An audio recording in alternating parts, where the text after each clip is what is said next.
વલસાડથી એક CCTV footage સામે આવ્યા છે જે હચમચાવી જાય એવા છે। રફતારનો કહેર આમાં કેદ થયો છે।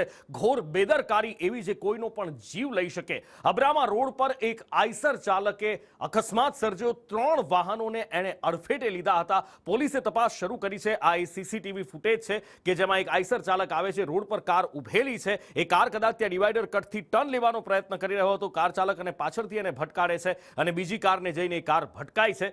સવાલ અહીંયા એ છે કે આખરે આ આઈસર ચાલકને કાર દેખાઈ કેમ નહોતી। વધુ માહિતી સાથે સહયોગી સંવાદદાતા જાવેદ ખાન ફોન લાઈન પર જોડાયા છે। જાવેદ, આ અકસ્માત થયો કેવી રીતે? પોલીસ તપાસમાં શું કંઈ જાણવા મળી રહ્યું છે? શું આઈસર ચાલક નશામાં હતો કે પછી બેધ્યાન હતો? કઈ રીતે આવો એ અકસ્માત કર્યો એણે?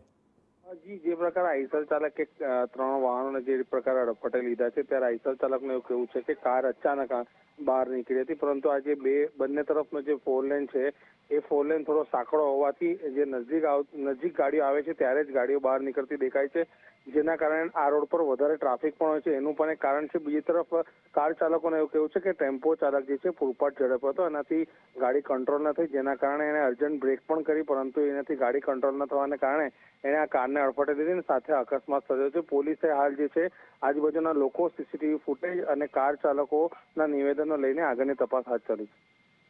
જાવેદ, માહિતી બદલ આભાર।